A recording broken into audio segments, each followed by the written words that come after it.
Hello and welcome. Good evening, everyone, to the Formula Racing League's GT3 nightclub, powered by ACC Strategist.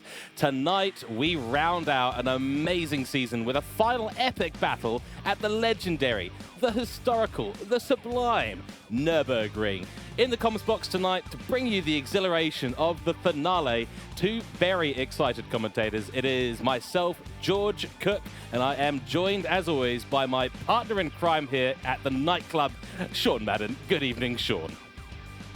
Good evening, George, and race fans. Can't wait for this epic last showdown of the season. So excited for this. 6 rounds gone. We started at Spa to begin the season. We flew to Italy's iconic Imola for round 2, traversed the world to Australia's pillar of speed, Bathurst, tested the driver's endurance in South Africa at Kyalami, returned home to the British Isles for Silverstone, and sipped some San Miguel. Well, you did, Sean, in Spain at Valencia.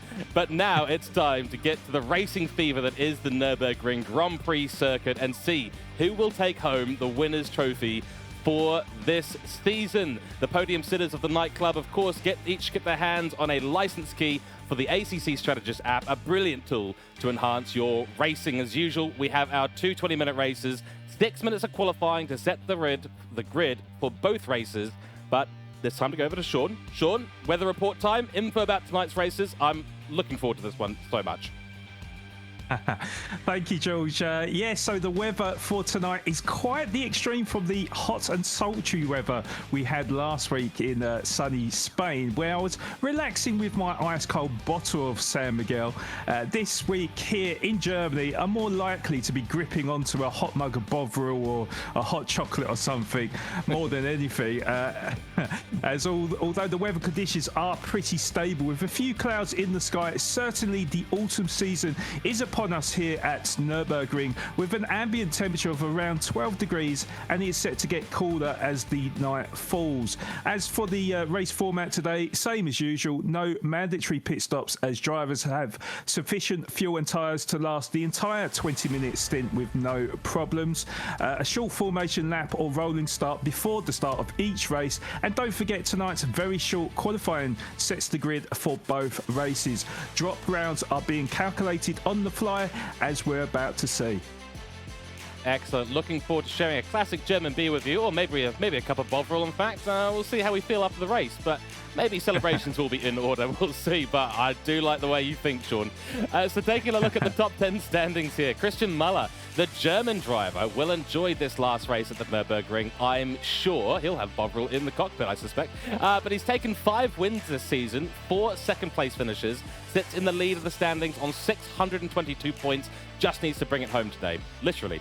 Leon Seeley from Barbados originally, around to forget at Valencia, but was focused on the ADAC Sim Expo professional races that took place last week at Paul Ricard. He's on 559 points in second overall.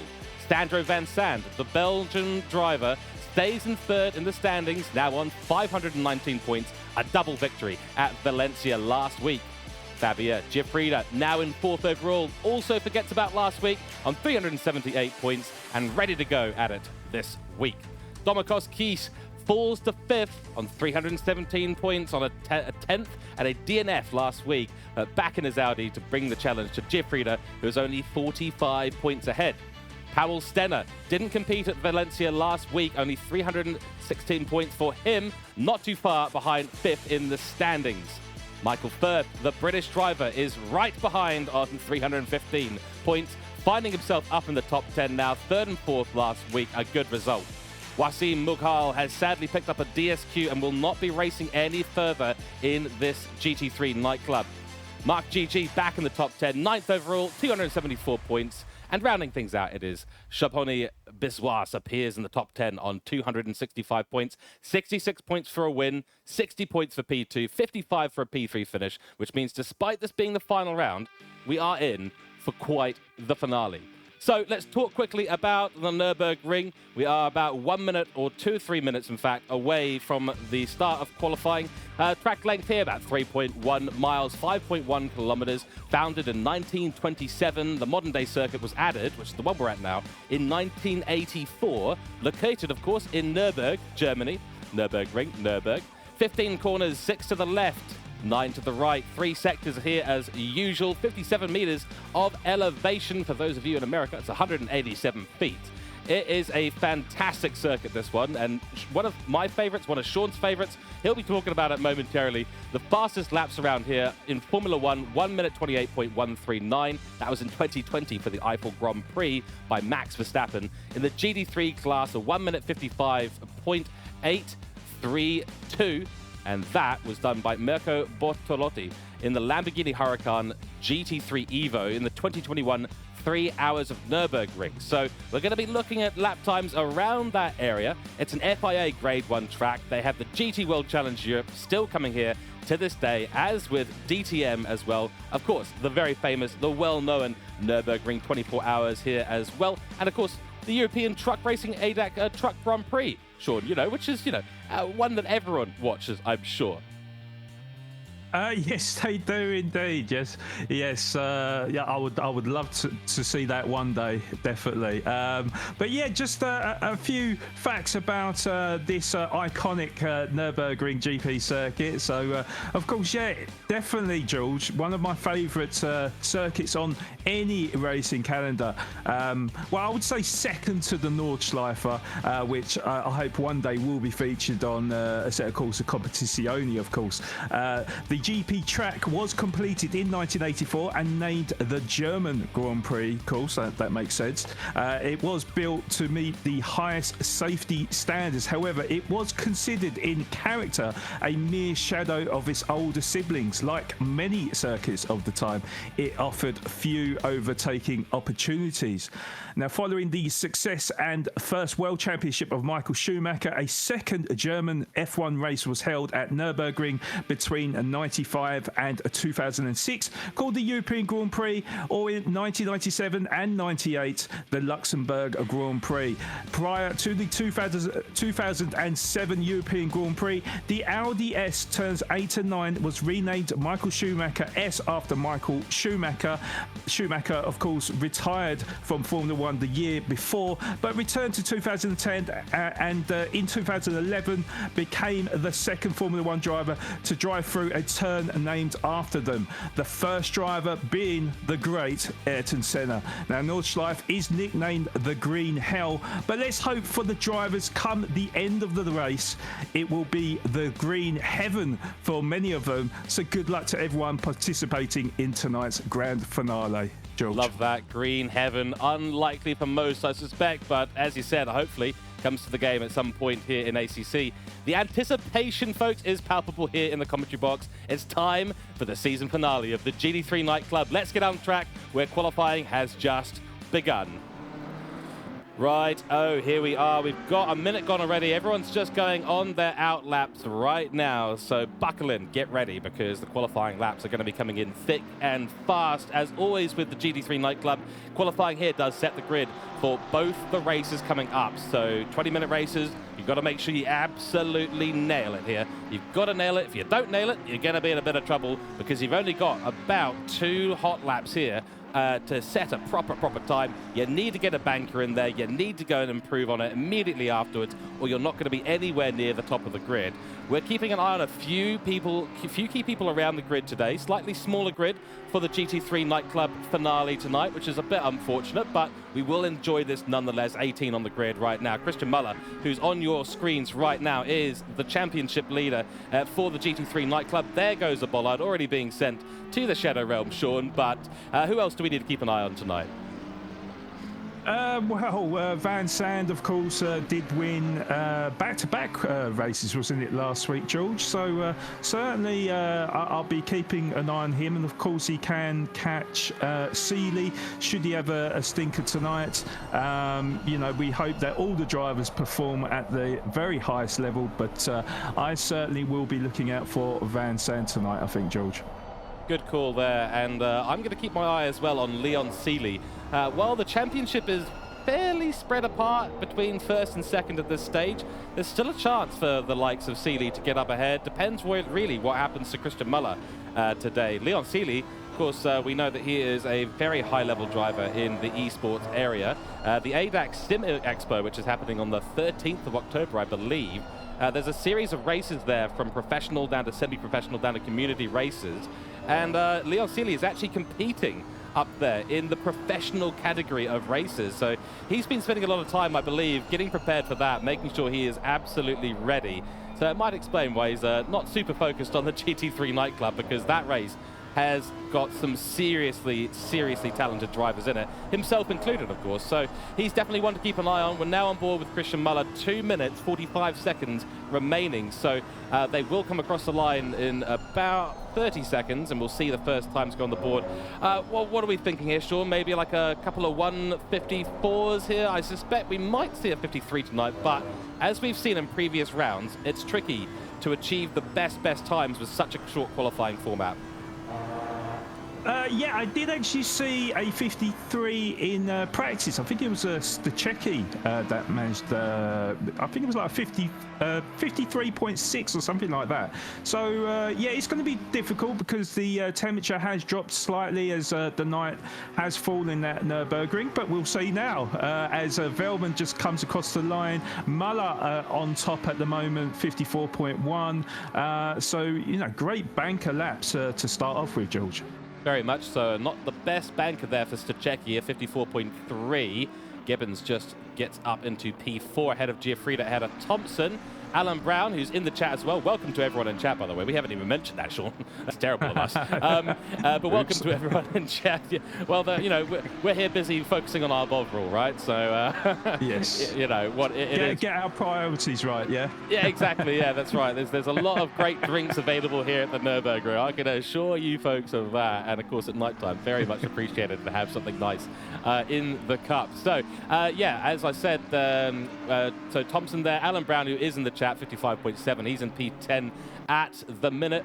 Strategist does need to go on a better lap. Gibbons, by the way, is already 0.6 of a second up on his time, so he is looking rapid in that Ferrari at the moment. Ferrari is a strong car around here, Sean. The Audis as well can be very strong too, and the Mercedes, I think we might see Giafrida jump up in this qualifying. The Mercedes can be really fantastic at this track. They eat curbs like crazy. There's a few corners out there, the Schumacher S's, turn 14 and 15, at the end, the chicane. All of those corners, really, you ride the curbs like absolutely crazy, and it kills everyone else's PSI. So on the tires, the PSI goes crazy. That is a car in the barrier. That is Thompson. Now, speaking of Mercedes, I've apparently cursed the entire field of Mercedes already, mate. Not ideal. Yeah, you've done it again. I've done it again. That's very true. Yeah, well, I mean, I thought I disproved this concept several times in a row, but apparently I'm absolutely wrong. But, you know, it is what it is.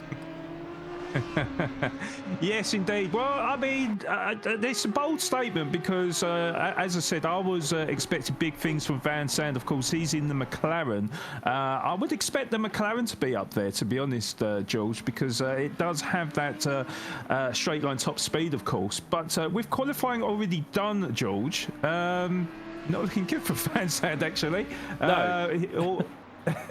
He is actually half a second up on his previous best. However, his previous best was a 2:08. So let's hope that my graphic is wrong and he actually improves by quite a bit. Otherwise, it will be a very poor qualifying for him. Too right. We did just see Muller go and do a 53.2, which is an amazing time, but he's been pipped immediately by Leon Seeley, who's gone and done a 53.142. We're closer now to the 52s than we were to the 53s a moment ago. Those are incredibly fast times, and both of them are a second clear of Velman, who's in P3 currently, coming around turn 8 at the moment in that number 29 Audi LMS, and he's only found 2/10 so far this lap.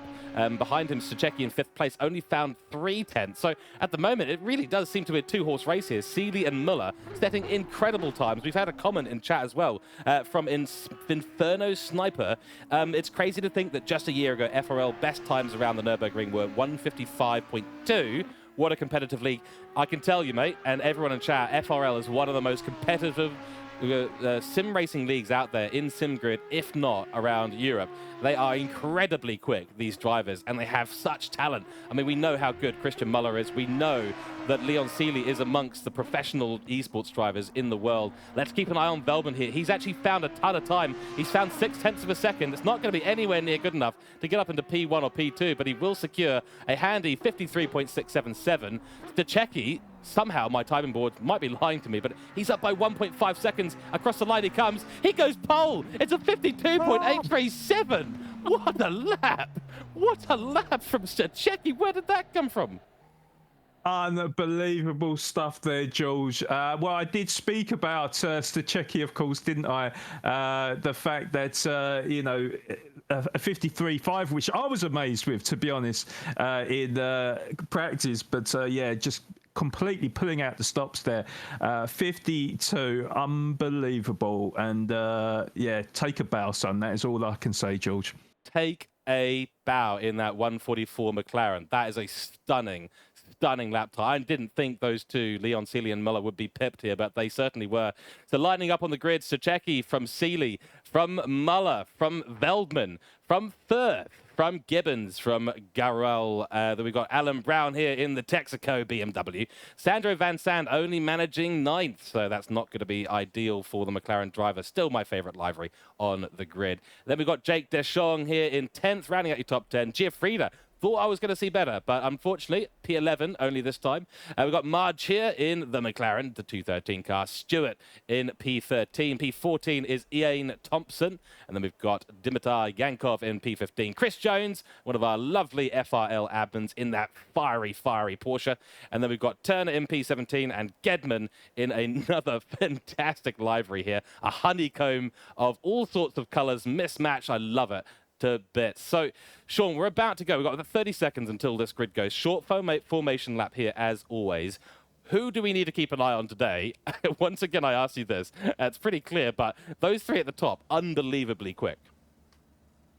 Yeah, I mean, well, we thought it was all about Muller and Seeley, and particular, you know, shouted out Van Sand. He disappointed me, although I'm sure he will rise up the field. You know, maybe it was just a poor qualifying from him. But it's, yeah, obviously Stachecki really pulled out the stops in qualifying, and yeah, we could get a new winner, you know, in this season, George, because we're so used to Muller, Seeley, and Van Sand winning. So I'm definitely looking out for Stachecki. Excellent. I think it's a good call. And we've got some beautiful camera views for you today as well, folks. It's going to be very bright, so get your glasses out. But Stachecki, what a lap that was to get into the 52s. Brilliant, brilliant work. It is 11 degrees out in the ambient temperature, 11 degrees on circuit. Optimum conditions, though. Not a cloud in the sky for the start of this race. They're about to go across the line, side by side. There you go. Race start has been initialized for the final race 1 of the GT3 nightclub, the 7th race of the season. We are green. The lights have gone out. Stachecki moves over to cover off Seeley at the start, gets kind of bumped out. There's already an overlap between the two. This is giving Muller an opportunity to go around the outside, but there's Veldman on the inside. Can he make something happen? He's got the inside line, now the outside line out of Seeley there. So going into turn 2, they do beautiful stuff at the start. We've got some action. Sandro Van Sand has already made up a bunch of places at the start of this race. Stachecki looking very, very quick through the Mercedes arena. And for the first time through into turn 4, that's a BMW spinning round just behind, unfortunately. And away we go. Stachecki from Muller. That was, I think that was Garrel there getting spun around. But Stachecki from Seeley, from Muller. There go the cones. They've been sent to the Shadow Realm. Veldman in 4th, Firth in 5th. That is a tongue twister. That is Gibbons in 6th, Garrel in 7th, although I think that's about to change. And Alan Brown 8th, Sandro Van Sand stays in 9th. At this stage, we have been having a bit of problems with the timing tower, so do forgive us for that. It will update in short order. The 3 behind Stachecki in Seeley, Muller, Veldman, looking very, very strong through turn 8. For the first time, everyone is starting to get a little bit of a gap here, except for these top 4. What a start that was. Nearly a really, really good overlap there for Veldman. Indeed, yes, indeed, yeah. Veltman did look quite strong in qualifying and certainly looking quite racy in that Audi. And I think it was a good call from you, George. You know, certainly the German cars looking really competitive, particularly in the Audi. So yeah, would expect to see some fights between the top four, it seems, George. Certainly, and Sandro Van Zandt, just to correct my previous comment, has gone from 9th on the grid all the way up to P6 already. So really good start there from the McLaren driver in Sandro Van Zandt. And now right on the back of the Ferrari of M. Firth, the 86 car right ahead, and look at the beautiful nature of this track. This is probably one of the most beautiful tracks, Sean. What do you think here? At night time, at the Nürburgring with all the lights going around, oh, it's absolutely sublime.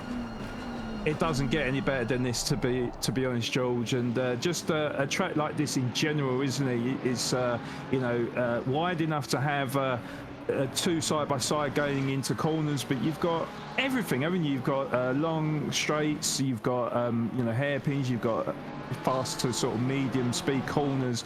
It's got pretty much everything. And oh, there was a bit of contact there, was there, George? There certainly was. And that was the ball with you there. Yeah, that's all good. Yeah. Oh, more contact. Oh, that's Garrel. He's gone around again. That's the same corner as last lap. He's been spun around the same corner. He's obviously just trying to find a line there that doesn't exist, and drivers are closing that off. That was contact just before between the Porsche of Yankov and Turner. Turner just getting a little look up the inside. Got a bit cheeky. Yankov had to turn in at some point and got tapped. Luckily, he did control that. But Garrel, this has gone from bad to worse. 2 laps in a row, Sean. Spun at the same corner.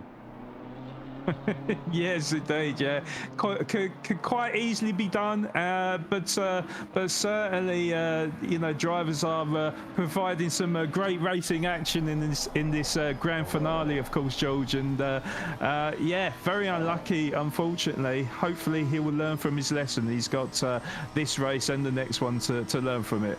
Exactly. Yeah, exactly right. He'll have to get that right, because if he keeps this race up, he's got about 9 laps more, so 9 more spins to go. He's gonna need a few more lives than a cat here to continue surviving that, but I'm sure he'll figure it out at some point. We're on board at the moment with the rear splitter view of Leon Seeley, looking back to Christian Muller.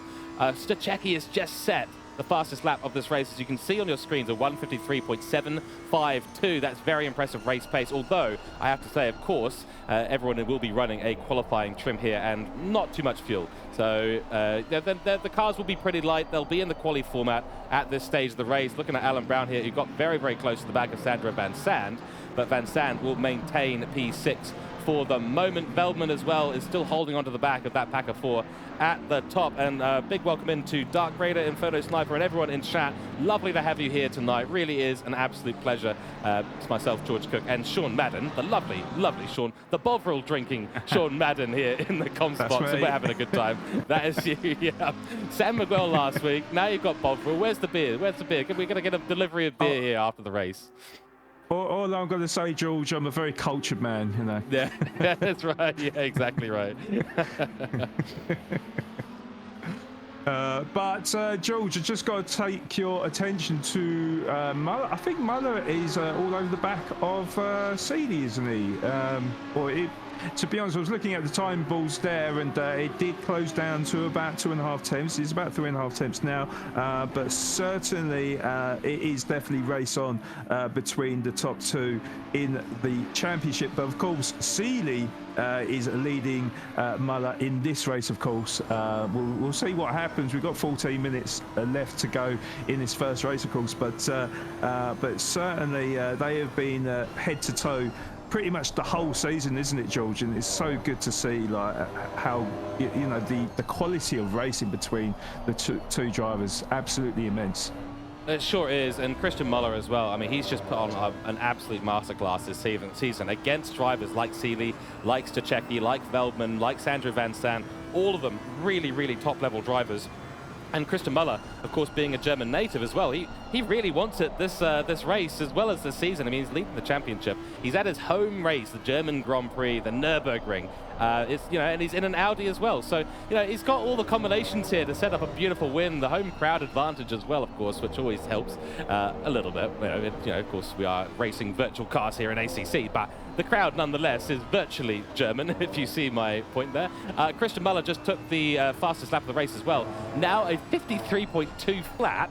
We're 2/10 away from another 52, but it'll be in the race. These three are flying, but I have to give it off to my hats off to Veldman in behind, because Nico Veldman has not let these guys run away with it too far. He's in a bit of the doldrums at the moment, but only being 2.8 seconds down from these chaps setting 53s, yeah, that's impressive to me, at least. Yes, very, very impressive. Yeah. Yeah, Veldman did definitely look quite racing in qualifying. I was very, very impressed with him. Yeah, at the moment, slightly lonely race for him at the moment. But as you know, George, and what's happened previously, only takes one mistake, isn't it? And with that sort of consistency, he could still be in the fight for the top three there. But I have to say, looking back to Muller, he is looking decidedly close to Celia again. Well, it did extend to about 8 or 9 tenths. It is down to about 6 tenths. Yeah, this race between Celia and Muller definitely not over, and I feel like Jules, it will go right to the wire again. Yeah, well, it's going to go for the entire race, and those guys are quite happy to sit in each other's slipstream. They're all doing 53s. The last lap's there, another fastest lap of the race from Kristokov's to Czechia, 153.137. So just a couple more laps, Sean, we'll be in the 52s. Yeah, simple as that. As easy as you like, casually out on track at night where you can't see your braking zones. That is the level of skill of these drivers. And here we go. We're currently on board with a battle for P10. And this is a battle between Stewart, Marge, and Thompson, which has also been raging on. Nice three-way battle through turn 1. They go through Yokohama, now into the Mercedes arena. That's a nice line there from Marge, and Stewart's pulled out a little bit of a gap ahead. The Mercedes, though, of Thompson in behind, goes a bit deep into turn 3, but the Mercedes can handle that kind of line. You've got to open up turn 4 there, and he's done not the best job of it, sadly, so not going to get a great exit out of turn 4. He'll be looking to find the advantage through turn 5 and 6 and get a little bit of a run into turn 7, a deep braking zone, and it's a bit of a late apex, this one. So, Sean, I don't know how much driving you've done on this circuit yourself, but in terms of ACC, I know you've absolutely destroyed this race a number of times in other platforms where you are extremely quick. What's your experience here in terms of the Nürburgring on ACC? I'll be honest with you, George, not that much actually. That might surprise you. It's certainly a game I want to get into, but of the sort of the game that we don't speak about apparently, I tend to be very competitive on that game in particular, this circuit. Yeah, not too much to be honest, but I do know with ACC the track is a lot bumpier, so obviously a lot more difficult to set your car up and be consistent around. And this is why I'm looking in awe with these drivers, Jules, because absolutely fantastic to see the level of driving here, as well as a track temperature that is coming down by the minute, by the seams of it. It's down to 10 degrees. I thought that the drivers would actually really struggle with the tyres, being as it's pretty cold, but what do I know, George? Oh, mate, you know plenty. But in this case, yeah, the tyres, this is an interesting one. It's usually the first couple of laps when it's this cold that are really, really tricky. Because once the tyres get a little bit of heat in them, once they get into that window, they're quite happy in these temperatures. And really then it's all about the temperature will cool down the tyres and keep them in the window. So if you set up your PSIs just right, which does look like most of them have done, especially if we're setting 53.1s at the top of this race, if you get the PSIs in the perfect window to hold the temperature with this cool nature of this track, it basically acts like a cooler on your tyres. But at the start of the race, you're absolutely right, though. It's very tricky. And we're on board at the moment with Chris Jones, who's doing a good job in this battle with Simon Turner, who's up ahead in a Ferrari. So Porsche versus Ferrari here. And that's a wide line from Turner. that ferocious pink Porsche is all over the rear of Turner, and Chris Jones will have to make his way past at some point. Good little battle going on there. The battle between Marge Thompson is now evolving into a 4-way battle between these guys, because here we go on the screen right now for your viewing pleasure. We do have Stewart versus Marge versus Thompson versus Yankov, and this is a nice little fight that's evolving. I think Gibbons is in there as well. Oh, that's a move. That's a move. Very nice move there. Take us through this battle, Sean. Oh, sorry, I didn't read there. So that was, yeah, Yankov was around the outside of Thompson there. And then Gibbons, well, you know, he was looking to sweep up. However, we'll have to contend with being on the back of Thompson for now as we go through this kind of open chicane, I would say, because it's actually a tight chicane on GT7. It's actually very difficult to negotiate, and you know, a lot of drivers do tend to spin the rears on over the curbs in that. So it's actually good to see on ACC that it's a little bit more open and the drivers can take it with a little bit more speed.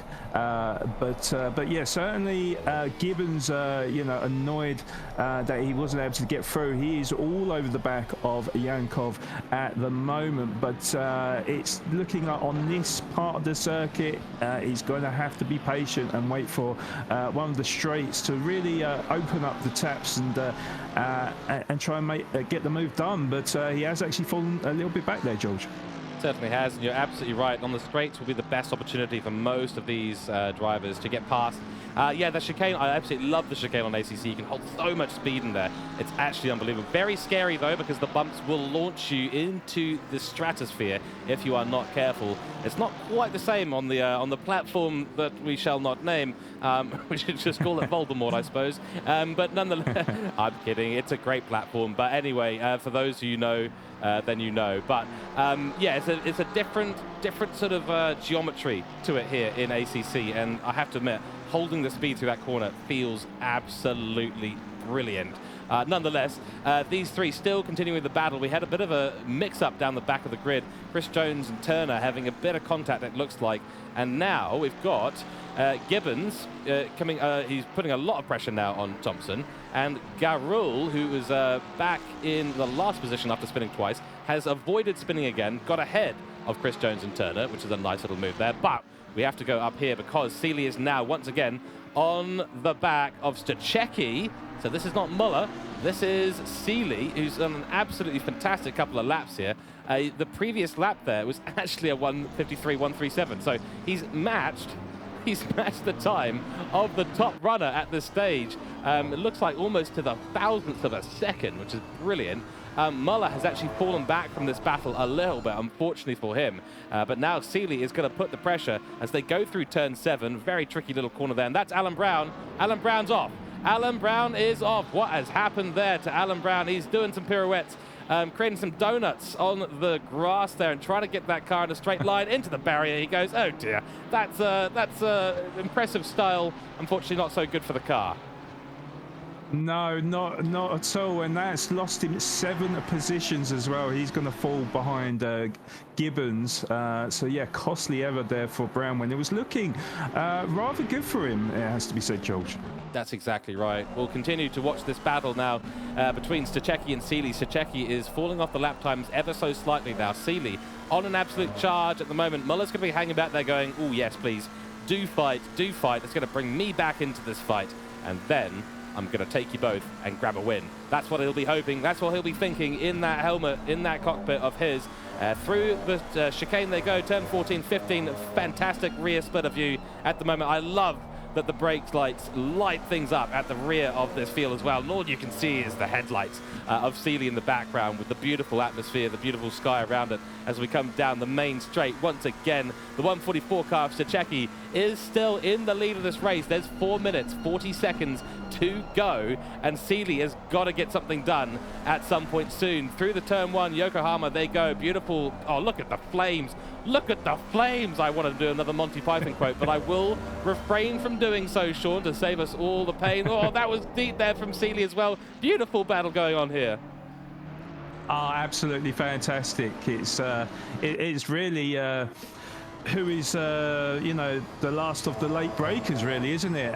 But this sort of circuit really does encourage some really good racing, and it's really about who is braver, really, because you can definitely go too wide on a circuit like this, and depending on the setup of the car and what car they're using as well, of course, something like the Lamborghini will be good on a rotation in the hairpins and stuff. So you should see Seeley be quite dominant through the sort of technical parts of the circuit, but then of course with the McLaren being so good in a straight line, that is where the McLaren will pull away. So very interesting battle here, George, and yeah, with 3.5 minutes to go, could get very tasty in the final couple of laps.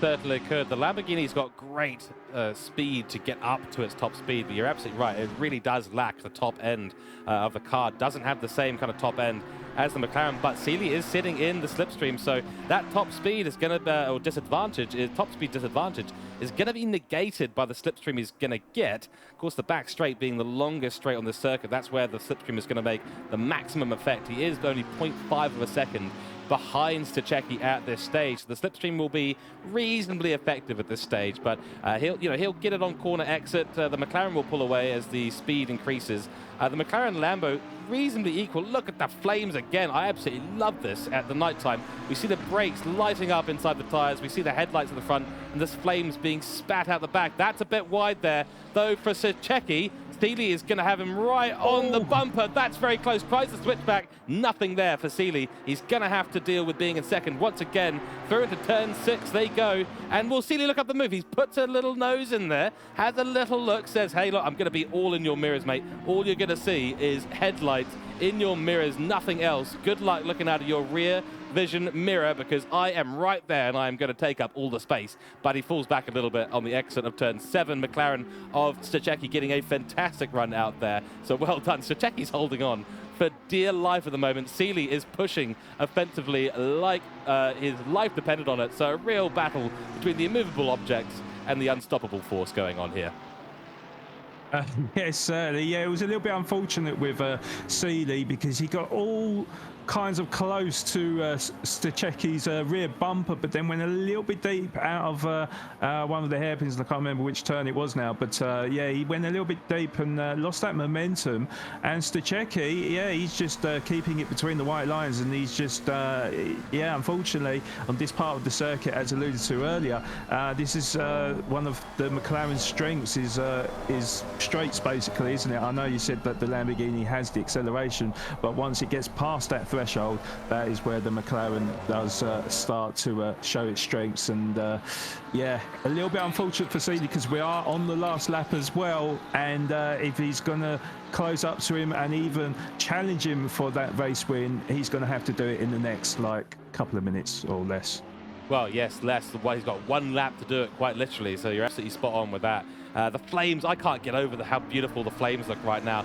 We did just see Sandro Van Zandt make quite the mistake into turn 8. That's cost him quite a lot. He's down in 8th position now. De Jong gets elevated. Frieda gets elevated up in the 6th and 7th, respectively. Your grid at the moment, it's Strategist, from Seeley, from Muller, from Veldman, from Firth, from De Jong, from Frieda, from Sandro Van Zandt, from Mark Stewart, and from, in 10th place it is Rocky Marge there. Rocky Marge still under pressure. A lot of pressure, in fact, from Dimitar Yankov. But the battle that matters right now is the one we're on board with. It's been raging all race long. Christian Muller has really fallen out of this race, unfortunately, so he will take third place for race 1. But Strategist and Seeley, one little mistake here, and we did see Strategist drop a tire on the outside curb of the exit of turn 15. Did manage to control it, and that didn't provide any opportunity for Seeley to go. But a little bit of a push me, pull you kind of battle between these two. At the moment, the car of the Lamborghini behind does close up quite nicely, and then Strategist suddenly finds some time in particular corners on the exits, whether it's the exits down the straight with the top speed he's got, Like here, great exit there from Strategist.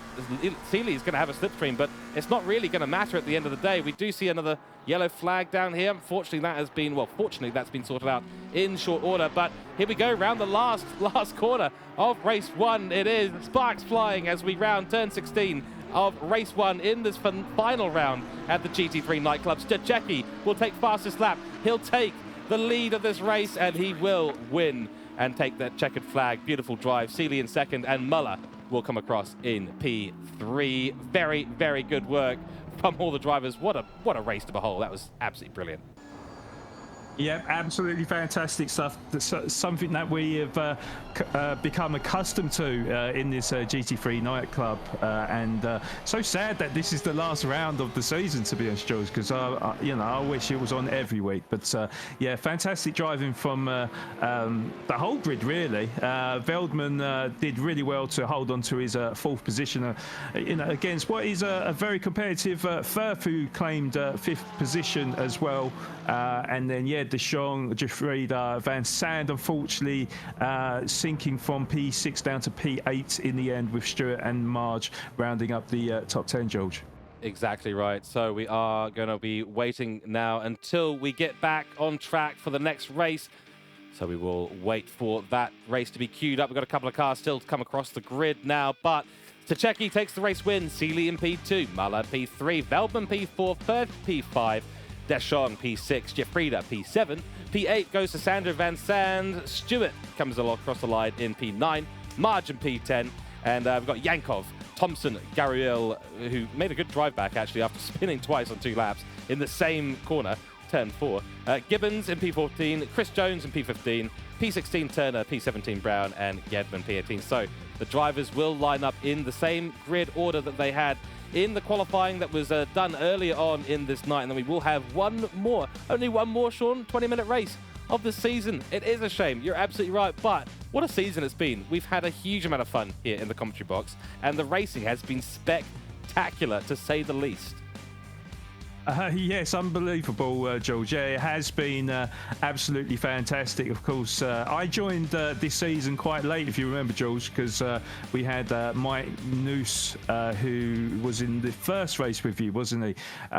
So I actually joined quite late, but I've had an absolute blast since race 2, and it's it's been an absolute pleasure to be here alongside you, George, and amongst this amazing community and amazing drivers as well. Such an inspiration for someone like me who is learned the ropes on ACC. So it's quite sad actually.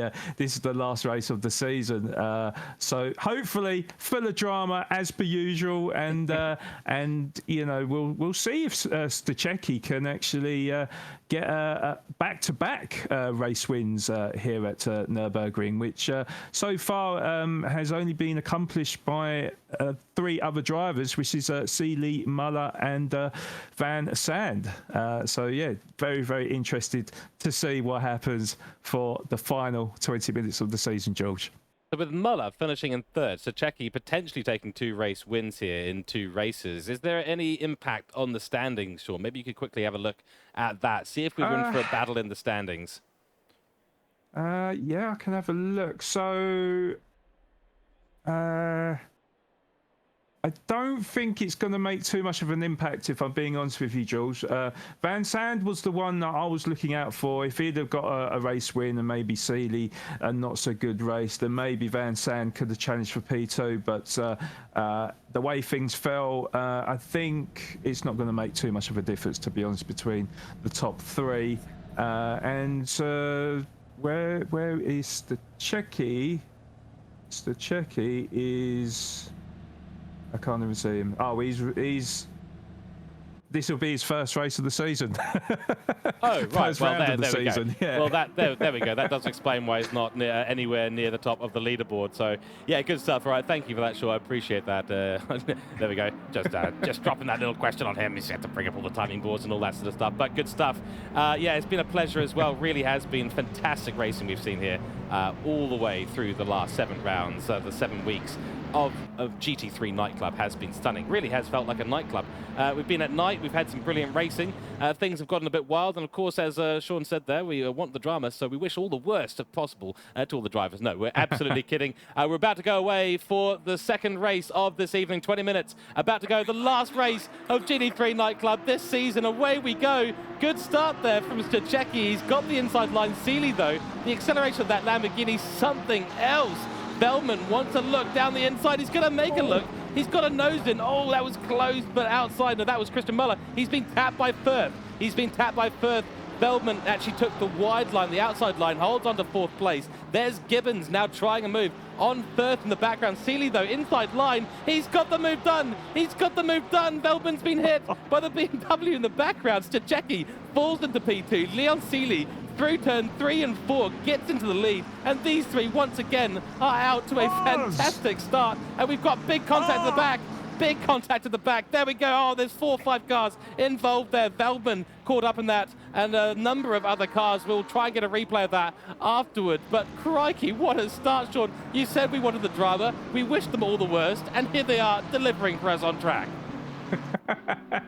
Yeah, I mean, to be honest, I wasn't really thinking of it, but you know, yeah, for us commentators, yeah, it's definitely exciting stuff. And yeah, there was a pile up of about 4 to 5 cars there. It was kind of like a dominoes effect, to be honest. Just car after car after car just getting collected. But yeah, we don't really want to see it. You know, a little bit of door bashing here and there. You know, obviously no harm there. But yeah. Sad to see in the final race that De Jong is back in the pits and retired for the race. So, yeah, really unlucky for De Jong. Commiserations to the number 7 Porsche. That is not how you want to finish out a season. But you said we don't want to see it, but here's the replay of what happened. So we are going to see it again. I think actually this might be the previous replay, so I might need to skip ahead a little bit here. Looks like the 73 car was involved in it, but this was a replay of the start here, and the fantastic move, as you can see ahead from Seeley, up the inside of Strategist. That's beautiful stuff. The BMW there gets tapped. This might be the start of some of the incidents that we saw around the grid. Now looking forward, hopefully we can catch this. Here's the 73 car, and this should be it. Looks like Veldman gets tapped there as well by the BMW. Goes very deep into the corner. What happens at this part here? Let's have a little look. Who gets wide here? That's actually Veldman. Veldman goes wide. Oh, and then a Porsche in the background gets tapped as well. So that's how the contact happened. That's how it all kicked off. Velban went for a spin. The Porsche in the background might have just backed off the throttle and then got tapped by Giafrida at the background. And then there was just a domino effect, as Sean said earlier. And then it was all she wrote for a number of the drivers, De Jong included. So commiserations to all those drivers caught up in that. It really is a shame. We've got some action here. Alan Brown has gone off the track again. Second time in 2 races, sadly, for him. He'll have to come back and rejoin the track. Does it cleanly. Very, very good. Looks like he had a bit of contact there with Gwenial Garul in the 98 BMW. So that 98 BMW has been really in the works at the moment. He's been going through the grinder and being involved in all sorts of contact. But the real race, once again, between those 5 cars there is absolutely going off. Seeley ahead of Strategist, ahead of Muller. Great start for Seeley. What a start to the second race in the last round of this series. Stunning stuff, and Strategist's got it all the work to do, really. And Muller finds himself back in P3. So it's almost a repeat, except the top 2 are slightly inversed. Yes, indeed. I was just checking to see what drivers were involved in that little bit of skirmish. So De Jong, yeah, it was De Jong, Gedman, Van Sand. That actually all 3 of them are in the pits, retired, I believe. No, actually Gedman is back out there. So Gedman may have gone into the pits and now has just come out. But yeah, it's sad to see Van Sand is also out of the race and out of this championship when it looks so good at the start. You know, for he was going to get sorry to interrupt, Sean. There we go. Alan Brown tried to close off Marge, and Marge gave him no room, and they came to contact. Alan Brown's been sent around again. Crikey. And by the way, we've got a battle up top. Yeah. Yes, Strategist and Seeley, you're absolutely right. It's all kicking off. What is it with lap 3 here, Sean? Take us through this one. So Seely and Strategist were side by side going into the stadium section. Seely has managed to just about leapfrog Strategist for now, but Strategist is roughly about 2 tenths behind. He is closing that gap on Seely, and of course he's going to have that slipstream, isn't he, in the straights, and that is really going to pull him along, and he is as close as you can ever get to a car in front as we approach the Schumacher S's now.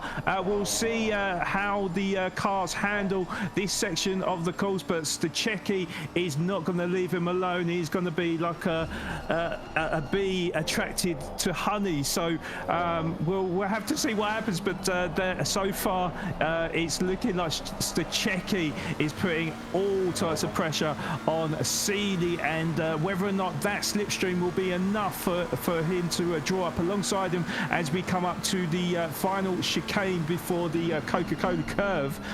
It remains to be seen. No, he can't go for the move at the moment, but he is all over the back of him, and if he can get a good exit out of here, surely he can use that slipstream to make a pass on Seely. Let's find out now, George, because they are just coming across the start-finish line, and Strategist getting sucked along. Seely goes a little bit defensive. Strategist will have to go onto the outside. Seely closes that door. He squeezes him a little bit, but they are side by side as they come out of turn 1 and on turn 2. That means Strategist will have the inside line, and surely he will leapfrog in front of Seely and into the lead of the race, George.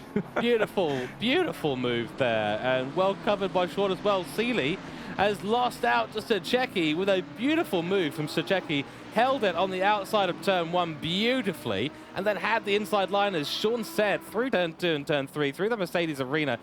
Stunning work. Gets ahead. Now it's back. The hot potato, Sean, has been passed.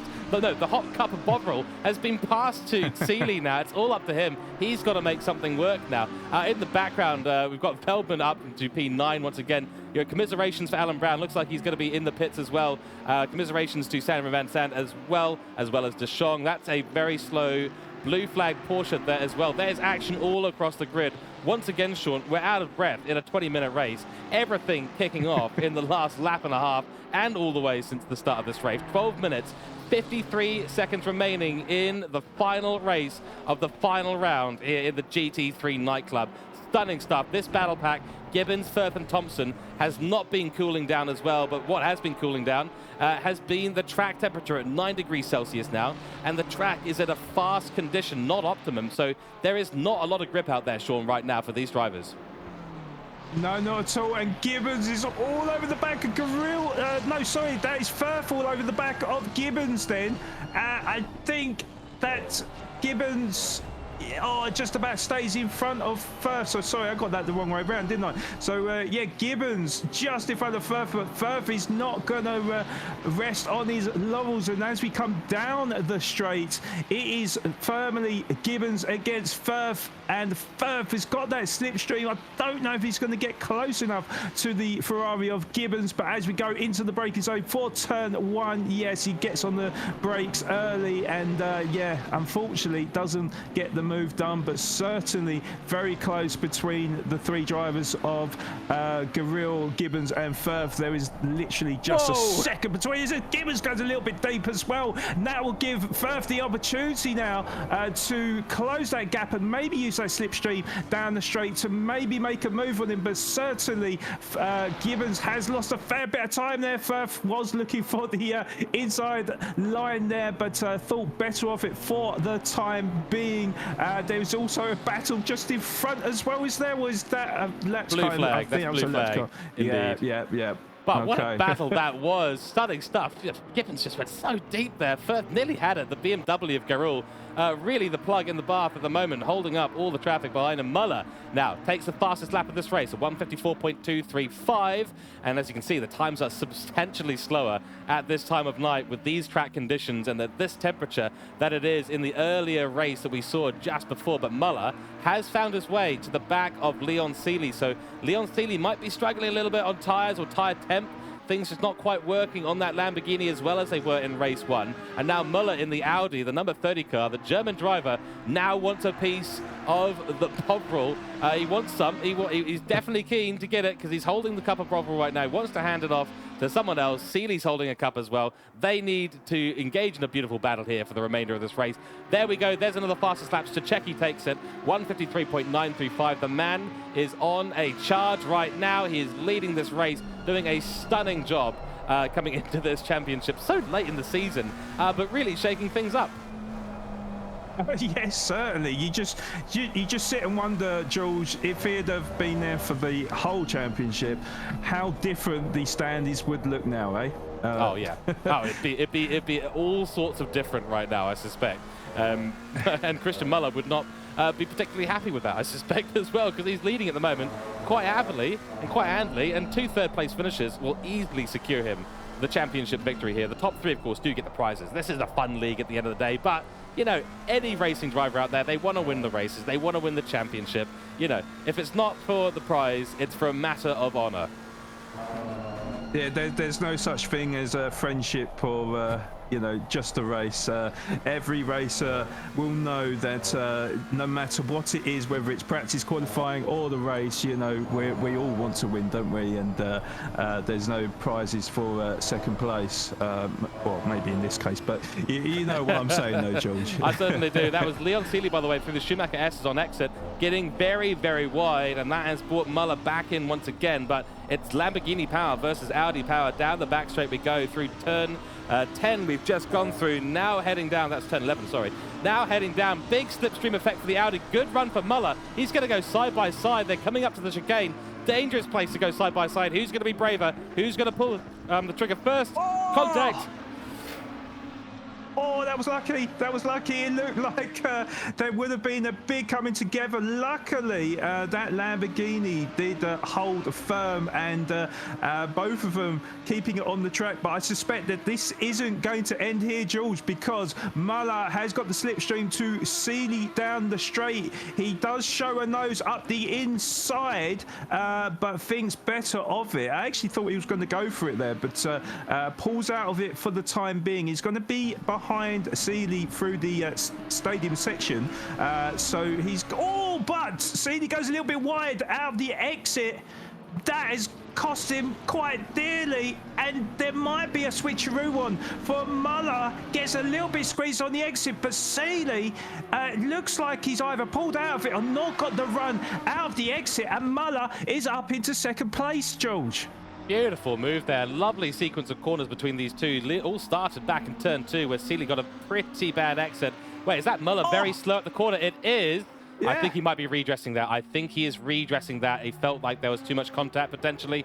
I don't think that looked like a particularly bad exit there from Muller. So I think he's just said, look, I've been a bit cheeky. Here you go. Here's the position back. We had a bit of contact. Let's continue having a great race here. By the way, we've had a bunch of contact happening around. There's another Mercedes. He's backwards. It's Ian Thompson. We've also got a Ferrari there of Turner, who's been collected in all this as well. Did see a massive yellow flag come up from Firth earlier on as well. We will try and find a replay of that, but this battle is enthralling between these two right now, with Muller, who did, I think it was a redress, Sean. I don't think that was a bad exit because, yeah, he just looked purposefully slow there. Didn't look like a bad exit, didn't look like a bad line out of that corner. And we'll go back into P3 and continue for the next 6 minutes and 30 seconds. So Firth was having a bit of issue there. He was in a battle for P5 with Gibbons, and Garul was ahead of them, but looks like that has ended, sadly, with more commiserations needing to be handed out. Firth back in P8. Giuffrida now having a battle for the top 10 spots with Stewart, and that is another couple of cars out. We are down, Sean, to 14 in this race. So the last race of the season, absolutely popping off in terms of the action on track. Sadly, for a lot of drivers, that has been absolutely enough because they do not want any more part of it. Certainly, but Firth is having a battle with Margin. He is trying to go up the inside, down the straight for turn 1. It looks like he's made the move stick. Yes, just about in front of Marsh, but Marsh will come fighting back. He has got the inside line. It's whether or not Firth gives him the space. We certainly gave him the space, but he got the overspeed, and more importantly, Firth up into 7th position, George. That's right. That was, I would say that's probably one of the easiest overtakes we've seen in the last couple of races, Sean, wouldn't you say? Yeah, I'd say so. It wasn't much of a challenge there being given by Marge, but nonetheless, space given by Firth, which was a very, very sensible thing to do. By the way, Muller has fallen well off the back of Seeley. So that battle for the top 3 is now got 3 seconds between each tar. 7 seconds down to 4th place, Guenial Garul. And he's doing well. Actually, probably going to be his best result here in the nightclub, as far as I'm aware. Don't think he's been on the timing sheets, the standings, for very long either, has Gueniel, unless we haven't sort of noticed him, in which case we do apologise. But taking a 4th place at the stage, very, very respectable, and managed to stay ahead of that battle between Gibbons and Firth, who we're on board with now. I think we're about to change, though, because Giuffrida is putting a ton of pressure on the back of the McLaren of the 96 car of Stewart, and right ahead of them is Yankov. So a nice little 3-way battle starting to evolve here, Sean. That's a very, very wide Yankov. He's gone very wide, and brakes early because he gets offline. The flashing lights, he's gone wide again. I think he's just letting traffic through because he doesn't want a part of that battle at all. I think he's had a bit of a bad time today, has Yankov. Was that Yankov? Was that Gedman? That was Gedman. My apologies. Yeah, that was actually Gedman, blue flag traffic. But the 3-way battle now, Chris Jones involved with it. So I wasn't wrong about one thing there. The 3-way battle, Stewart, Giuffrida, Jones, Sean, take it through this wonderful battle that's evolving at the back of the grid. Yes, indeed. So, yes, Stewart is in front of this 3-way battle at the moment. Giuffrida in the middle of Stewart and Jones. It's looking like at the moment, though, that Giuffrida is not going to be able to send it on to one, although nearly went into the back of him, though. So it could have been a calamity there. Very, very lucky they got the car stopped just in time. But that will mean that Chris Jones, of course, will start closing in. He goes sideways, cuts over the grass. Actually, could have been a lot worse there, but just lost the rear end there and lost all sorts of momentum. And that 3-way battle has come down to 2 now because Giuffrida is starting to apply all sorts of pressure to Stewart. He really wants that top 10 finish, and he's certainly looking very competitive at the moment, George. And I think with the Mercedes, it looks like the Mercedes is very, very good through the corners, but as we alluded to, he got nearly contact again as he got very, very late on the brakes and deep into the corner, and twice very close shaves between drivers there. Could have been absolute calamity. Luckily, we still got a race on, George. Absolutely. What a sequence of events. Style points, I think style points or style of the day to Chris Jones there for a mega slide. And there's a bit of oversteer moment there from Giuffrida. These two are fighting tooth and nail. Yes, it's for P10, but for these two, it might as well be the win at this stage because this battle is absolutely popping off right now. On your screen, we're in the cockpit of Giuffrida, still on the back of Stewart, and that Mercedes does seem to be able to brake a lot deeper into the corners. Whether it's a mistake, I don't think it is. I think Stewart might be braking a little bit more conservatively in this nighttime event. Giuffrida just absolutely on it, like it's middle of the day, bright as anything, hitting those braking points perfectly, but twice in one lap, nearly sends it into the back of that McLaren ahead.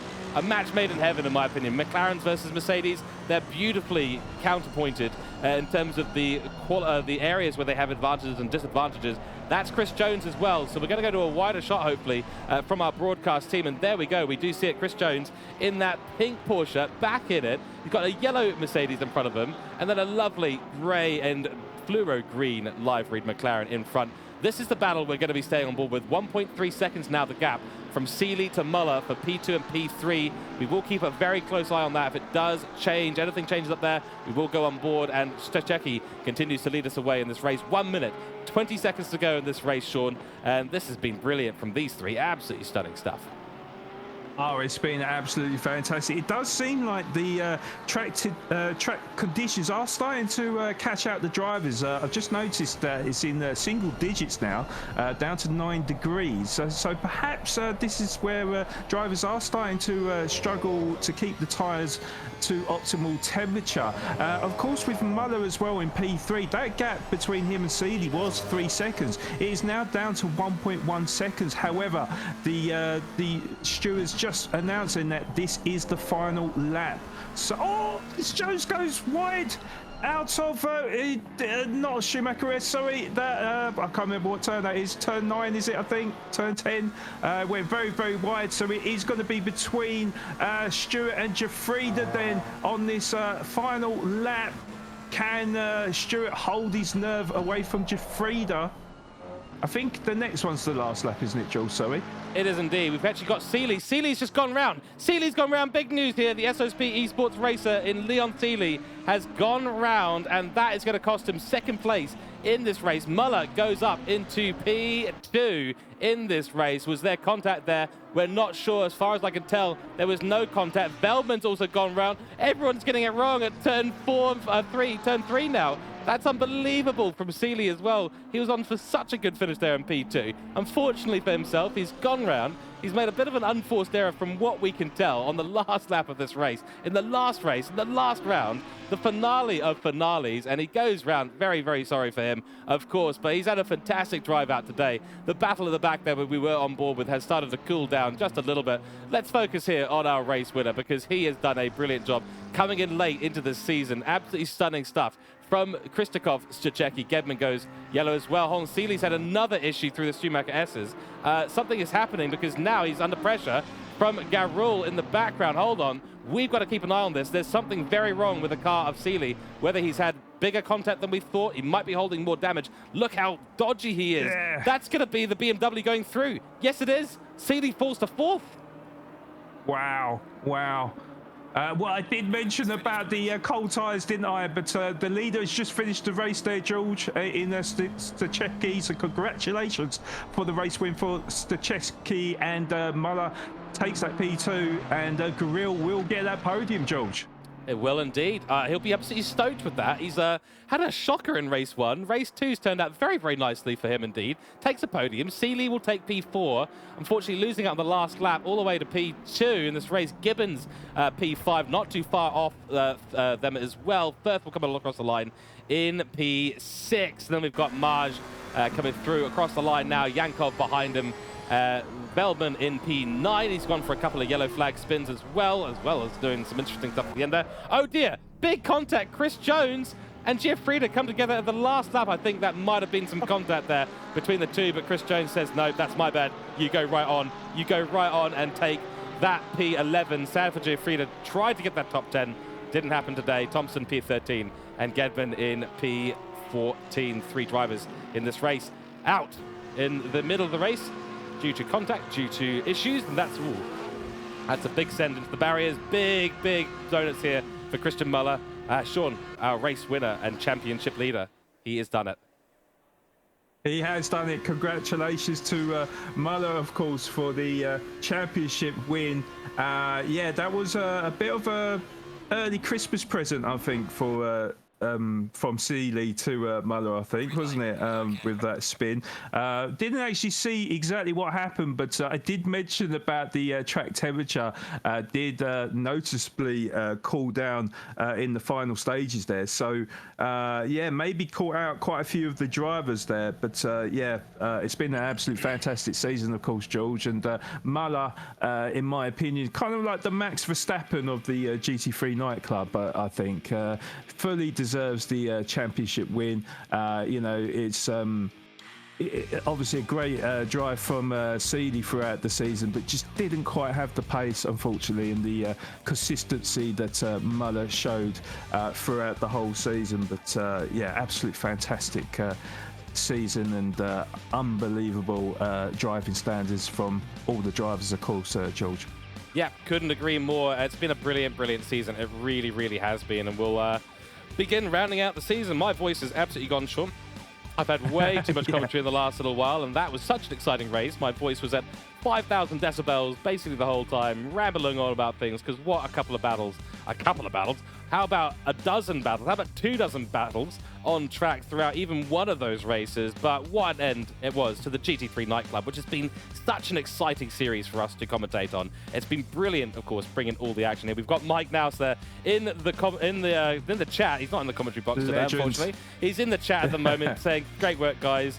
And there is, I think, that is Hypnotisement Zero Grip, but kind of fun. Let us know what your in-game name is. I don't think that's Leon Seeley, because that's L. Seeley. But that might be Veldman, I'm not sure. But yes, Zero Grip out there. Yeah, it looked icy is the word.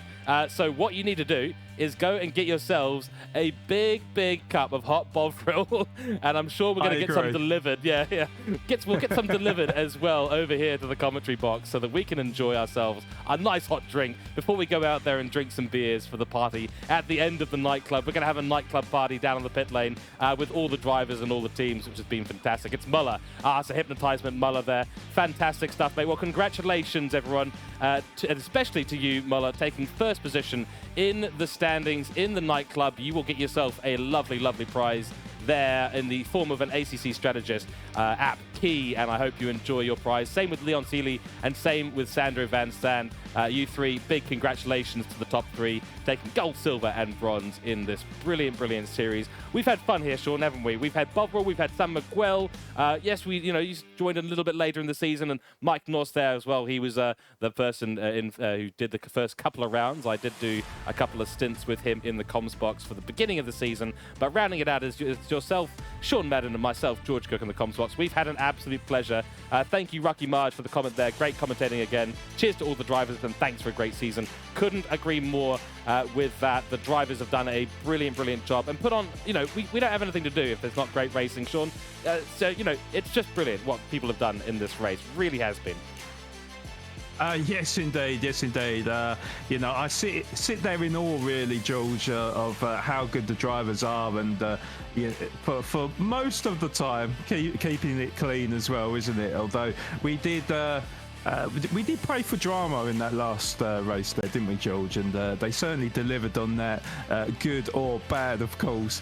But it's been an absolute pleasure to be a part of the season, of course. I was obviously deputising from Mike Norse there, who, absolute legendary commentator in himself. It's just been an absolute pleasure commentating with you, George, and witnessing some fantastic racing. And huge congratulations, of course, to Muller for the championship win as well. And I can't wait for next season, George. It's going to be brilliant. It really is. Just looking at a final look at these standings, they will update at some point, and rounding out today's stream, we will leave you a few highlights from today's race. So look forward to having a little bit of a review for all those who've been racing, haven't been able to watch. Of course, you can re-watch here on the Formula Racing League Twitch. The VOD will be uploaded to YouTube as well. If you've been enjoying today's stream, do give us a follow here on the Formula Racing League channel. They've put on some fantastic races this season in the nightclub, in the sprint series to the grand finals, in the GT3 nightclub here. Of course, a big thank you to all the Formula Racing League admins, organisers. You've done a brilliant job, as always. You've put on a great event for the drivers, and the drivers have put on a great event for us in the comms box, which is just brilliant. You absolutely love it. So, nonetheless, it is going to be the end of the season. So, first place to Christian Muller, second place to Leon Seeley, third place to Sandro Van Sand. The rest of the results are available, of course, on the simgrid.com website under the Formula Racing League area. In that site, just go in there, type in the search box Formula Racing League or FRL, and it will bring up all the leagues that are available there. Do get involved. If you've enjoyed the racing, if you think you want to be part of it, I tell you, get involved. It's a lot of fun. It's a lot of fun talking about it. It's even more fun if you're in there driving. Really is. And of course, big thanks to Double O Raven, Sean Madden, yourself, of course, and being in the comments box has been brilliant. It really has been. We've got Muller saying, fun season, I'll be coming back. Excellent. Mike Noz putting some great comments in there as well. Thank you very much. Being NA is tough. Wish you could have been there for the incredible action. Absolutely, Mike. This was something else, especially the last few rounds. It really has been absolutely stunning. So I think, Sean, it's time for us to round out the stream. I'll give this one more refresh to see if we've got the final standings available to us. Sometimes it does take just a little while to bring them up. Sadly, they have not refreshed properly, so we're going to leave it there. Final word from yourself, Sean, before we round out this stream today. Yeah, well, just continuing on to what I said earlier. It's just been an absolute pleasure to be here. This wonderful organisation, FRL, amongst such an amazing community, amazing company in yourself, George. Witnessing amazing driving from the drivers, of course. Yeah, I mean, for me personally, George, I'm taking a little bit of a break from commentary, just due to personal reasons, really.